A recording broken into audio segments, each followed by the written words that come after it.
Salut les copains, aujourd'hui on se retrouve pour l'épisode numéro 836 de l'After Zap Image. On va débuter avec la liste des joueurs sélectionnés par Didier Deschamps pour les 3 prochains matchs de l'équipe de France. Pour rappel, les Bleus vont affronter la Finlande en amical et puis on aura 2 matchs en Ligue des Nations, le déplacement au Portugal, la réception de la Suède. Vous faites un arrêt sur image pour découvrir l'ensemble de cette liste concoctée par Didier Deschamps. Bon, pas de grande surprise ou de grande nouveauté, à noter quand même l'arrivée d'un petit nouveau, Marcus Thuram, qui fait de très belles choses en Allemagne avec le Borussia Mönchengladbach. Direction le Portugal maintenant avec le retour de Cristiano Ronaldo. On rappelle, il avait raté le dernier match de la sélection portugaise face à la Suède pour cause de Covid. Il avait joué face à l'équipe de France, il n'avait pas marqué. Cristiano est toujours muet face à l'équipe de France, c'est l'une de ses bêtes noires. Peut-être qu'il va ouvrir son compteur face aux Bleus la semaine prochaine. À noter aussi l'absence de Pepe pour la sélection portugaise. On jette un petit coup d'œil à la liste globale concoctée par Fernando Santos pour les 3 prochains matchs de la sélection portugaise. Le Portugal va affronter Andorre, l'équipe de France, mais aussi la Croatie. Évidemment, il y a beaucoup de qualité du côté du Portugal. À noter la présence, comme d'habitude, de Joao Félix, Diogo Jota, Trincao, Bernardo Silva, Bruno Fernandes, Renato Sanchez, Joao Moutinho, Danilo Pereira, le Parisien, et puis aussi en défense, beaucoup de qualité du côté du Portugal. On poursuit avec le programme de ce week-end. Il y a de très très jolis matchs un petit peu partout en Europe ce week-end. Ça sera les derniers matchs de championnat, donc avant ces 2 semaines de trêve internationale. Samedi, on aura Everton, Manchester United, Barça, Betis, le classiqueur Dortmund, Bayern, le PSG face à Rennes dimanche, Lazio, Juventus, Atalanta, Inter, le derby, Lyon, Saint-Etienne, Manchester City, Liverpool et Valence, Real Madrid. Donc vraiment de très très belles affiches. On poursuit évidemment avec le résultat en Europa League de Lille qui vient s'imposer avec la manière du côté de Milan face à l'AC Milan, 3-0 pour le LOSC, qui a globalement dominé ce match, qui a eu plus d'occasions que le Milan, qui tactiquement a évidemment contrecarré les plans de Pioli, l'entraîneur milanais. Donc que du positif du côté de Lille hier. Une énorme prestation des nordistes qui prennent évidemment une sérieuse option pour la qualification. Les Dogs sont premiers de ce groupe. À noter le triplé pour Youssouf Yazice, qui avait déjà inscrit un triplé il y a 2 semaines face à Prague, face au Sparta Prague. Youssouf Yazice est le meilleur buteur de l'Europa League avec donc 6 buts inscrits après 3 matchs joués. Bravo aux Dogs qui ont fait vraiment quelque chose d'exceptionnel hier. Après les déboires que l'on a pu voir des clubs français depuis quelques semaines en Coupe d'Europe, et bien ça fait du bien aussi de voir une équipe qui propose quelque chose de séduisant en Europa League. Bravo à Lille. Déclaration de Christophe Galtier qui est très très fier de la prestation de ses hommes. Il nous dit: battre le Milan qui n'avait plus perdu depuis 24 matchs, c'est sans doute mon plus bel exploit. Donc c'est dire quand même si c'est incroyable ce qu'a fait Lille hier, de venir s'imposer 3-0 face à une équipe du Milan qui n'avait plus perdu depuis 242 jours. C'est un exploit mémorable aussi évidemment pour Christophe Galtier, qui a une équipe qui est complète. Tactiquement c'est solide, il y a de la qualité dans toutes les lignes, il y a de la complémentarité. Vraiment bravo à Lille. On enchaîne avec cette accolade vraiment très sympa à la suite du match entre Christophe Galtier et Zlatan Ibrahimovic. Ils se connaissent très bien puisque Zlatan a joué du côté de Paris et souvent Zlatan a été l'un des bourreaux de l'AS Saint-Etienne lorsque Galtier entraînait encore les Verts. Très souvent Zlatan a fait beaucoup de mal à Saint-Etienne, mais il y a beaucoup de respect entre les deux hommes. On enchaîne avec cette statistique incroyable sur cette défaite du Milan. C'est la première fois dans l'histoire du Milan en Coupe d'Europe que les Rouges et Noirs perdent par au moins 3 buts d'écart à domicile. Ça montre à quel point c'est un véritable exploit qu'a réalisé le LOSC hier. Autre statistique, c'est donc la fin de série pour le Milan qui n'avait plus connu la défaite depuis 24 matchs. On rappelle quand même cette série incroyable, 24 matchs, 19 victoires, 5 nuls, 52 buts marqués, 20 buts encaissés. Cette série a pris fin hier face à Lille. Ça peut faire du bien aussi aux Milanais pour redescendre un petit peu sur terre et puis repartir sur une nouvelle série dès ce week-end en Serie A. À noter que Lille aussi est sur une très très belle série. Les nordistes, sur les 2 saisons, ils restent sur 15 matchs consécutifs sans la moindre défaite, toutes compétitions confondues. Autre résultat en Coupe d'Europe, Nice se déplaçait du côté de Prague pour affronter le Slavia Prague. Malheureusement, les Aiglons ont été battus 3-2. Les buteurs, une nouvelle fois, Amine Gouiri qui marque et Ndoye en toute fin de match. Il y avait beaucoup de turnover du côté de Nice. On rappelle que Dante est blessé pour toute la saison, donc évidemment c'est un gros point négatif pour la défense niçoise. Hier, il y avait des joueurs qui n'avaient aucune expérience en Coupe d'Europe, même au milieu de terrain, il y avait des joueurs qui ne jouaient quasiment pas du côté de Nice, donc très très peu d'automatisme. Évidemment, il y a eu des erreurs individuelles qui ont coûté cher à l'OGC Nice. Hier, on enchaîne avec le programme de ce week-end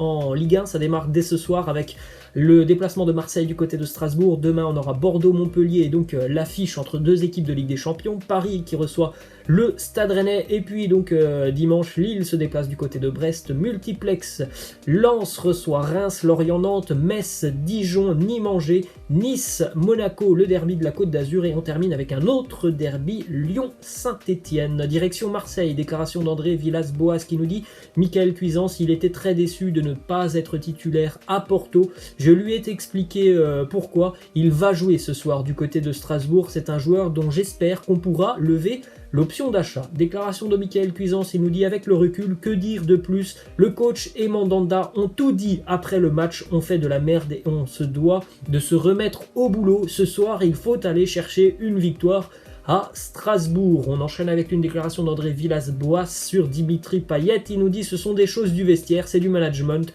Je ne vais pas faire un exposé ici. On a beaucoup parlé avec Dimitri. Si je ne suis pas capable de le remettre au niveau de la saison dernière, c'est moi qui ne suis pas au niveau pour l'entraîner. » Alors c'est très bien, il défend son joueur, mais au bout d'un moment, s'il y a bel et bien un joueur qui peut faire quelque chose pour tout simplement s'améliorer, c'est Dimitri Payet lui-même. Ça fait plus de 2 mois qu'on voit qu'il a des kilos en trop, qu'il n'est pas physiquement prêt pour jouer au plus haut niveau, même qu'il n'est pas prêt pour jouer en Ligue 1. S'il y a bien un joueur qui peut faire quelque chose, c'est lui, c'est Dimitri Payet qui doit tout simplement agir pour retrouver une forme physique optimale, parce que là ça commence à faire beaucoup quand même. On a l'impression qu'il s'en fout complètement, Payet, de ne pas être à 100%, donc c'est quand même dramatique. Ensuite, une déclaration de Pascal Olmeta, ancien gardien de l'Olympique de Marseille. Il n'a pas sa langue dans sa poche, il nous dit « Oh, c'est la Coupe d'Europe, il faut se battre, se lever le cul, mais il n'y a rien du tout, c'est d'une pauvreté absolue. Les joueurs subissent et le coach n'est pas très bon non plus dans sa com. Il dit que c'est de la merde, mais c'est lui qui met tout en place. » Donc voilà, du côté de Marseille, on attend évidemment une réaction qui doit venir des joueurs, mais qui doit aussi venir de André Villas-Boas. On poursuit du côté de Paris avec la déclaration de Daniel Riolo, journaliste RMC, qui nous dit « Il faut espérer une bonne nouvelle avec la trêve internationale qui va donner l'occasion à Leonardo mais aussi à Nasser de se séparer de Thomas Tuchel. Il en va du salut du club parisien qui risque de ne pas sortir de ce groupe de Ligue des Champions. » On va suivre attentivement ce qu'il va se passer du côté de Paris sur cette période de trêve internationale. Bon, déjà il y aura ce match face à Rennes demain. Peu importe le résultat, je pense que Thomas Tuchel est quand même en grand danger du côté de Paris. On va dire qu'à l'heure actuelle, on a joué un quart de cette saison de football, et le premier quart, on va pas se mentir, il est quand même mauvais du côté de Paris. Il y a beaucoup de défaites en Ligue 1, il y a des défaites en Ligue des Champions où le PSG n'a pris que 3 points sur 9, donc le bilan il n'est pas bon pour Thomas Tuchel. Donc on va suivre attentivement ce qu'il va se passer. Peut-être qu'il y aura du mouvement du côté de Paris dans les prochaines semaines. On enchaîne avec une déclaration de Fernando Santos, sélectionneur du Portugal, qui nous parle du placement de Danilo Pereira. Il nous dit « J'ai beaucoup de respect pour Thomas Tuchel, il a ses opinions et j'ai les miennes. Pour moi, Danilo est un milieu de terrain. J'ai déjà pensé à le faire jouer en tant que défenseur, mais pour moi, c'est surtout un milieu et il en sera ainsi en sélection. » On a même entendu Danilo Pereira juste après le match face à Leipzig il y a 48 heures nous dire « Moi, je me plie aux exigences de l'entraîneur qui veut me faire jouer en tant que défenseur, mais moi, je suis milieu de terrain. » Donc, vous avez Danilo qui le dit, tout le monde le dit. Danilo Pereira, il doit jouer au milieu de terrain. terrain. Et non, vous avez Thomas Tuchel qui continue d'opter pour la solution Marquinhos au milieu de terrain, une solution qui ne marche pas, tout simplement. Ensuite, on prend la direction de Madrid maintenant avec cette info qui concerne le Real qui se déplace donc du côté de Valence ce week-end. Martin Odegaard devrait être à la disposition de Zinedine Zidane dès dimanche. On rappelle qu'il est blessé déjà depuis quasiment 3 semaines, le Norvégien. On jette un petit coup d'œil à cette image assez impressionnante. C'était hier du côté de l'Estadio de la Ceramica de Villarreal. Le match entre Villarreal et le Maccabi Tel Aviv a débuté avec près d'1 heure de retard puisqu'il y avait des trombes d'eau tout simplement du côté de Villarreal. Regardez cette image impressionnante. Le terrain qui était gorgé d'eau et pourtant le match a bel et bien eu lieu avec un terrain praticable, donc bravo aux jardiniers du côté de Villarreal. Le drainage a très bien fonctionné. Direction l'Angleterre maintenant avec du côté de Liverpool des discussions qui vont commencer concernant la prolongation de contrat de Fabinho. Le Brésilien est encore lié pour 2 ans avec les Reds de Liverpool, mais on souhaite quand même le prolonger. Ensuite, José Mourinho qui nous parle de Tanguy Ndombele. Il nous dit son potentiel est énorme physiquement, il peut encore progresser, il doit pouvoir nous donner 90 minutes sans problème, il est capable de plus que ce qu'il montre actuellement. Ensuite, direction l'Argentine avec une très bonne nouvelle pour André Di Maria. Il va faire son retour avec la sélection argentine pour les 2 prochains matchs de l'Argentine pour la qualification à la Coupe du Monde. Les Argentins affronteront le Paraguay et le Pérou. Pour rappel, André Di Maria n'avait plus été appelé depuis plus d'1 an avec la sélection argentine. Ensuite, on a une petite info qui concerne la Ligue des Champions et le match entre Chelsea et Rennes. Après avoir vu ce match, Alexander Ceferin, président de l'UEFA, a écrit auprès de la FIFA à Gianni Infantino pour lui demander de revoir la règle de la faute de main dans la surface de réparation, puisque les Rennais ont quand même été bien pénalisés face à Chelsea avec cette histoire de main dans la surface. En plus de ça, malheureusement pour Rennes, ils ont été pénalisés avec cette double peine, le penalty plus le carton jaune, et puis donc au final ça fait expulsion pour d'Albert. Et on va terminer les amis avec cette petite image sympa, les meilleurs duos par décennie. Là il y a vraiment de très grands joueurs avec beaucoup de qualité. Voilà les amis, c'est la fin de cet After Zap Image. Je vous laisse et je vous dis à la prochaine, ciao.